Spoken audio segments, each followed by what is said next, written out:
Ben ritrovati per questa puntata di Parliamo di. Oggi vogliamo raccontarvi come nascono le previsioni del tempo. Con noi c'è Franco Zardino, un meteorologo dell'ARPAV, dell'Agenzia Regionale del Veneto, che si occupa proprio di previsioni del tempo e di tante altre cose. Benvenuto. Grazie e buongiorno a lei e a tutti i telespettatori.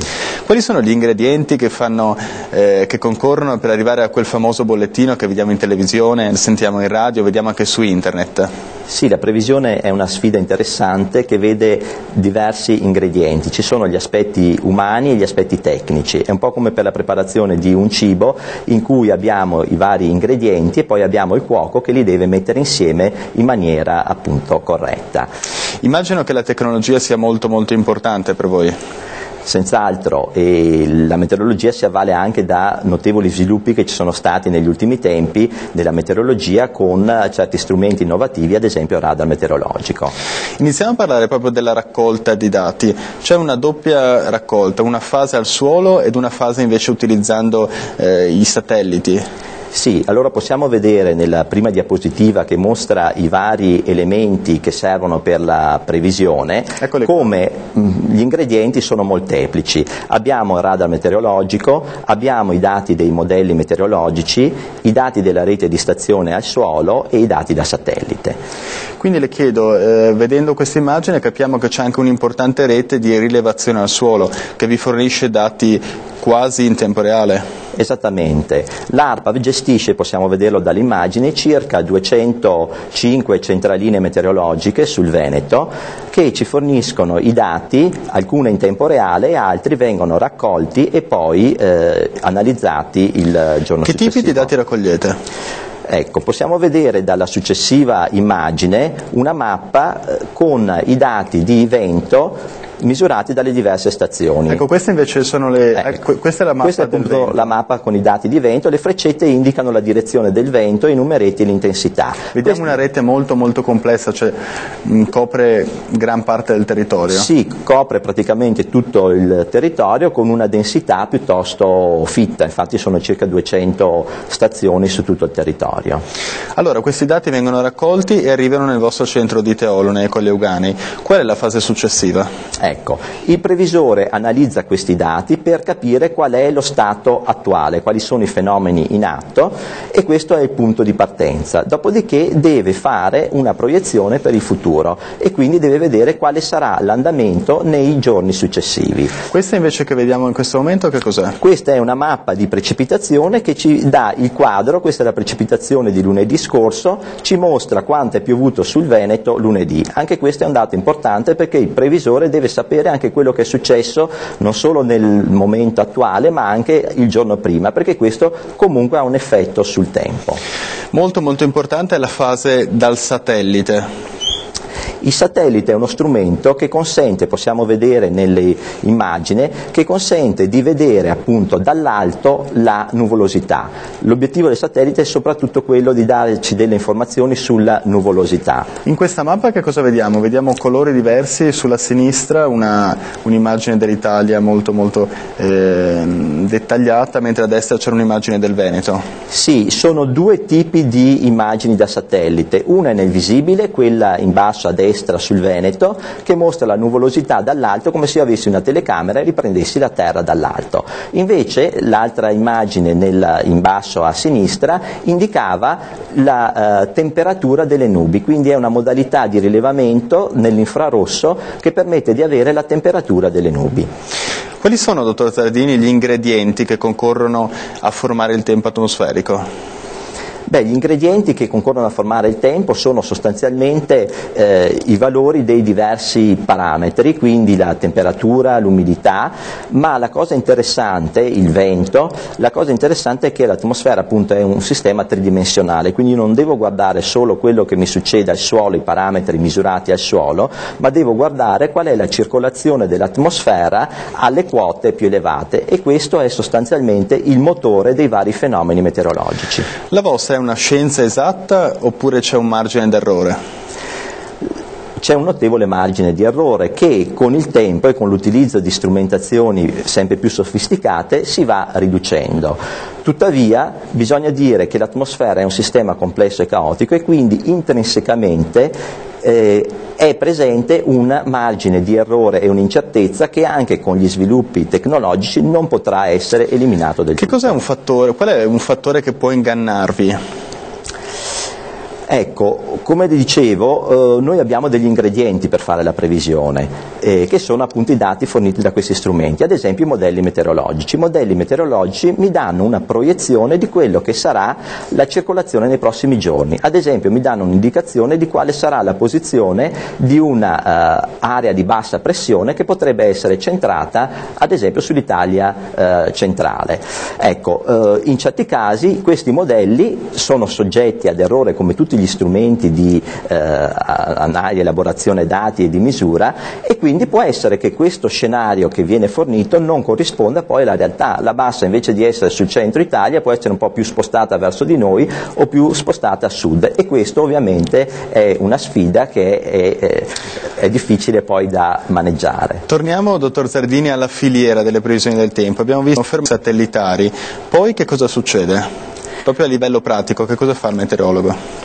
Il meteorologo appunto deve dare un peso a questi strumenti, cioè deve scegliere quali sono gli strumenti da utilizzare di più per quella previsione. Ad esempio, se io devo fare una previsione per i prossimi 2-3 giorni, lo strumento principale sono i modelli meteorologici. Se invece io devo fare una previsione per le prossime ore, allora io devo combinare insieme le informazioni che derivano da satellite e da radar con quelle dei modelli meteorologici. Voi normalmente ogni quante ore fate questi calcoli? Beh, il monitoraggio è un'attività che viene svolta praticamente in continuo, nel senso che noi monitoriamo quello che è lo stato dell'atmosfera attraverso le immagini radar e satellite che vengono acquisite ogni 15-10 minuti o attraverso i dati delle stazioni. Normalmente il vostro bollettino esce alle 13:30, esatto. Se non sbaglio. Dopodiché invece il bollettino con la previsione viene messo una volta al giorno, intorno alle 13, e questo dà il quadro generale con l'evoluzione per i 3 giorni successivi. Senta, la domanda che si fanno un po' tutti i cittadini e i telespettatori in questo caso è: quanto affidabili sono le previsioni del tempo? Come rispondere? Rispondere alle previsioni del tempo, come dire, sono affidabili quando sono affidabili i modelli e quando è capace il previsore, come ho detto. Un buon cibo, questo mix di ingredienti. Esatto, questo mix di ingredienti. Per quanto riguarda la previsione per i primi 2 giorni, l'attendibilità è piuttosto buona, siamo dell'ordine dell'80%.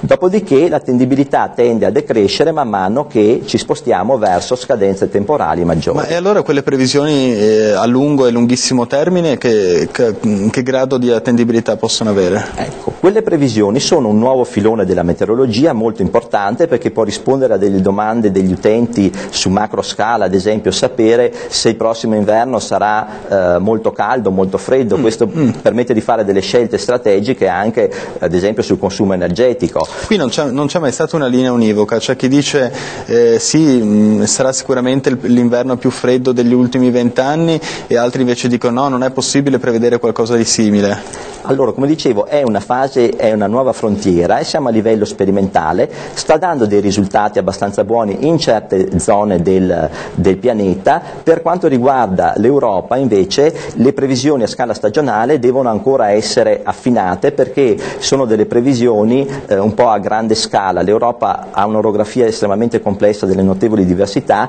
e quindi queste previsioni danno un quadro medio. Potrebbero dire ad esempio l'inverno mediamente sarà più caldo, dopodiché bisogna vedere però, per dire sul nord Italia come sarà, potrebbe essere in controtendenza, quindi bisogna prenderle con le pinze. È bene avere un'idea, però bisogna anche sapere che vanno per il momento prese con una certa cautela. Le faccio una domanda forse banale: perché sono importanti le previsioni del tempo? Guardi, ormai le attività umane, anche se viviamo in un mondo tecnologico, sono comunque ancora fortemente condizionate dal tempo. Le faccio un esempio di quello che facciamo al Centro Meteo di Teolo per dare un'idea delle applicazioni che hanno queste previsioni. Oltre al bollettino generale che facciamo a Meteo Veneto, che dà le indicazioni di massima su quello che sarà il tempo, abbiamo anche delle previsioni specifiche per il turismo, e quindi dei bollettini d'estate per le spiagge o per il Garda, perché ovviamente le attività turistiche sono estremamente condizionate dal tempo, come pure gli spettacoli. Abbiamo una serie di previsioni che facciamo specifiche per la protezione civile e sono fondamentali perché sono quelle che ci permettono di dare l'allertamento in caso di fenomeni intensi. La famosa allerta meteo che abbiamo visto per esempio nel caso dell'ultima grande alluvione che ha colpito il Veneto lo scorso autunno. In questi casi di eventi straordinari come quello dell'alluvione, quali sono i fattori che si sommano per concorrere a creare un evento simile? Allora, possiamo distinguere tra due tipologie di eventi eccezionali. Quello dell'alluvione con delle precipitazioni molto abbondanti su aree piuttosto vaste e anche estese per un periodo prolungato. In questo caso i modelli danno delle indicazioni abbastanza buone, è difficile che i modelli mi diano l'indicazione dell'eccezionalità, perché l'eccezionalità è qualcosa che sta un po' al di fuori del seminato, però ci sono delle buone indicazioni, ad esempio quando abbiamo un certo tipo in autunno di flusso, un flusso sciroccale molto intenso che va a scontrarsi sulla barriera prealpina e determina in quella zona delle precipitazioni molto abbondanti. Questo si vede abbastanza bene attraverso i modelli, quindi abbiamo degli elementi abbastanza buoni. Invece un'altra tipologia di eventi sono quelli temporaleschi, gli eventi molto intensi su brevi scadenze temporali, come ad esempio l'evento che ha colpito Mestre Marghera nel settembre del 2007. Ecco, quegli eventi lì sono più difficilmente prevedibili, abbiamo uno scarso aiuto da parte dei modelli che vedono difficilmente questa tipologia di eventi, le scale spaziali e temporali sono molto ridotte, quindi certo, effettivamente è ancora una sfida aperta. Da esperto, secondo lei sta cambiando prima? Cioè ci sono dei segnali che ci portano a pensare che ci siano dei cambiamenti in atto? Queste piogge molto forti, concentrate in aree ben precise, che poi lasciano lo spazio a giorni e giorni e giorni di sereno. C'è un cambiamento in atto secondo lei? Ecco, non sono un esperto su questo campo specifico perché sono più i climatologi, però al centro all'ARPAV abbiamo fatto dell'analisi un po' sui nostri dati e effettivamente alcune indicazioni sono emerse, ad esempio un'indicazione che i quantitativi annuali di precipitazione, invece di essere distribuiti, per semplificare, su tanti giorni tutti con la stessa quantità di pioggia, sono invece concentrati su meno giorni con una quantità di pioggia maggiore e quindi c'è effettivamente una tendenza a una concentrazione degli eventi. Bisognerebbe capire poi quali sono i fattori che concorrono a questo cambiamento del tempo, però ci vorrebbe un'altra trasmissione e molto di più. Le chiedo invece i vostri bollettini poi a chi vanno a finire. Abbiamo capito che vengono messi su internet e possono essere consultabili da tutti i cittadini, però voi fate anche un lavoro con la protezione civile per esempio? Sì, come dicevo il bollettino Meteo Veneto, quello tradizionale e l'elemento di base della nostra previsione, è disponibile su internet per tutti gli utenti. Poi ci sono delle previsioni specifiche, ad esempio quelle per la protezione civile, che vengono indirizzate in primis appunto alla protezione civile e poi a tutti gli enti locali del Veneto, comuni. Voi siete il primo anello praticamente di una lunga catena di protezione civile. Attraverso i vostri bollettini vengono diramati gli avvisi di allerta meteo, si mettono in movimento gli uomini della protezione civile, si allertano i comuni, parte tutto da voi?